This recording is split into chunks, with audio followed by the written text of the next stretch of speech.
Three adventures you should check out are Barrow of the Forgotten King, the Sinister Spire, and Fortress of the Yuan-Ti. Now, these are three modules that don't have a catchy name like Shackled City, Savage Tide, Tales of the Yawning Portal, or anything like that, but they are a trio of adventures that all daisy-chain together, build on one another, and they'll take your characters from like 1st or 2nd level all the way up to like 8th to 10th, which it just kind of depends on how you reward your players and how you manage experience points.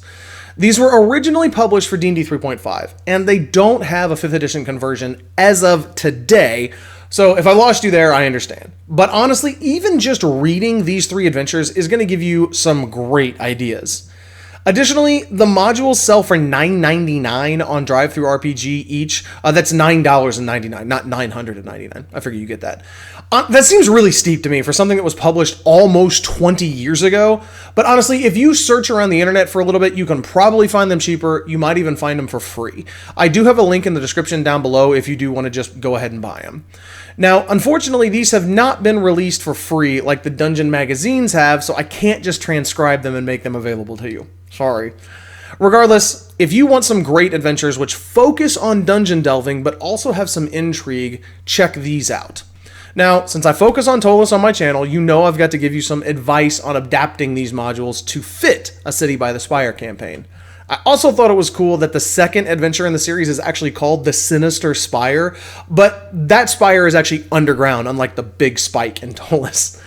The first and third adventures begin with above ground encounters that don't really fit in Tolus, but the rest of the encounters are all underground. They're all just big dungeon delves down into the deep, and they can easily be said to be in the labyrinth beneath Tolus, and I'll tell you how to easily modify these.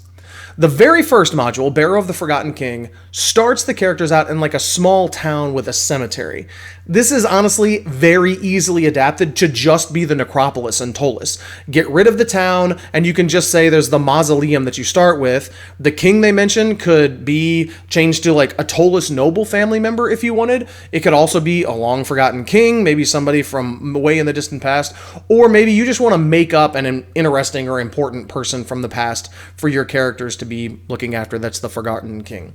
The second module, the Sinister Spire, simply continues off the dungeons discovered in the first adventure. So it's really, really easy for your Tolus game. You just keep going down and down into the depths.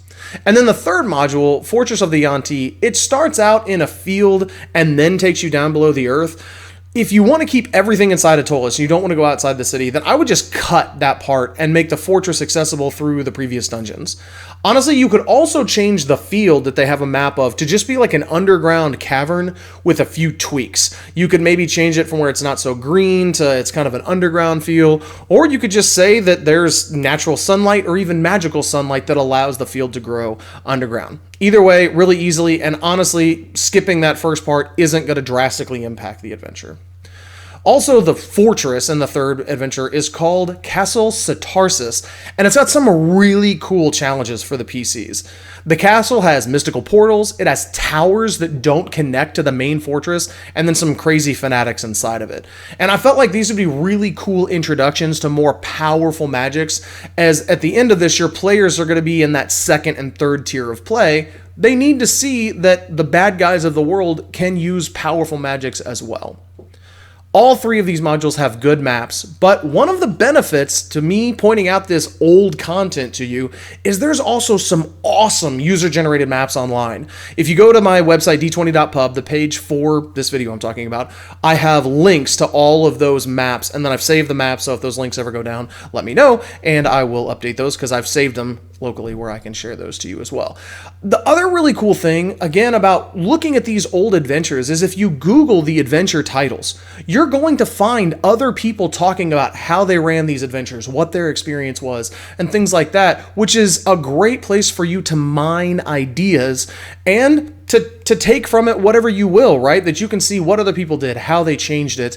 And that's one thing I actually like about looking at some of this old stuff. The new stuff is great, brand new, shiny, all that greatness, right? But there's something really powerful, in my opinion, of finding examples of things that people have run. One of the coolest things about Tolus is it's been around for over 20 years, and so there's a lot of really cool, rich history that we can see back from the past.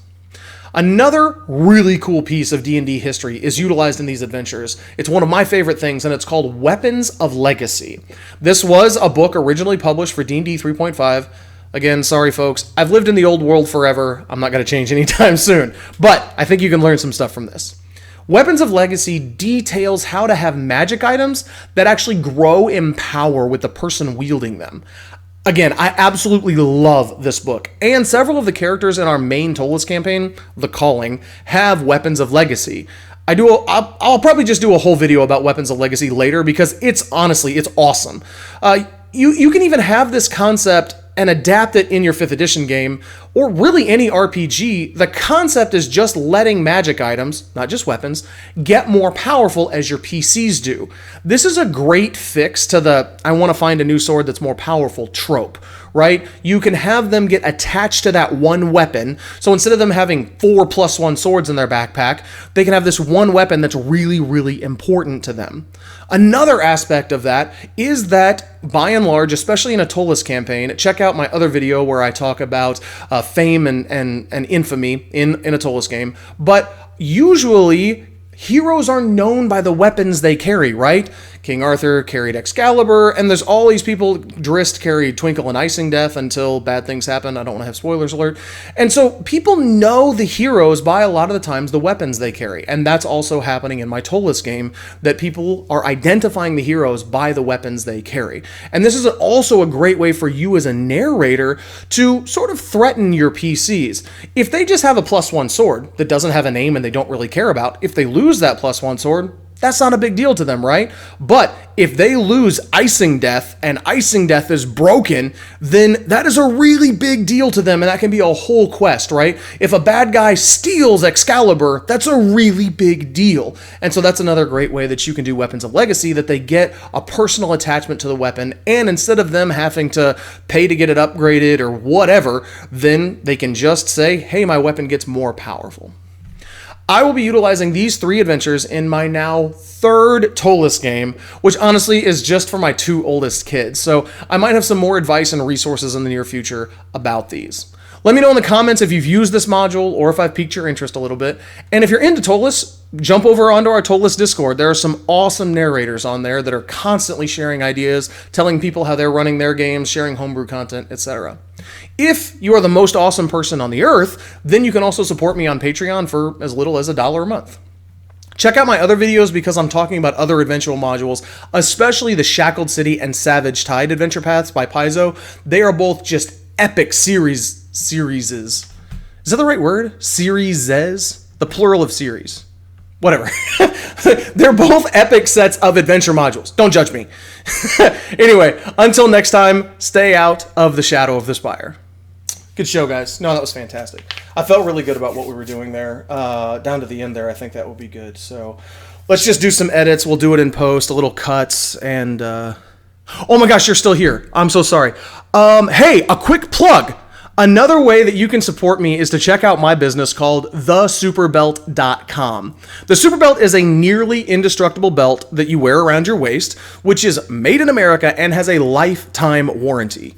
The number one thing is the Superbelt is not leather. It's a polymer material that is as epic as your characters. It's totally waterproof. You can clean it with bleach if you want to. It will never stretch out the holes. If you go to the website, you can actually see where I used my personal Superbelt that I'm wearing right now to pull a truck, and it does not stretch the belt. It doesn't stretch out the holes. It's the last belt you'll ever buy because honestly, it's going to last you for the rest of your life. They make for amazing gifts, but I custom hand make every one of these things to fit the person exactly. So if you're giving it to somebody else, you'll either have to measure one of their existing belts, or you can buy a gift certificate, give that to them, and then they can order for themselves. Anyway, check out thesuperbelt.com. Buying one will help me afford to keep the lights on and keep making videos for you about D&D. I don't have any other paid sponsors, so supporting my companies is a great way for me to afford to be able to keep making you videos. And now I'll end with Flugelhorn.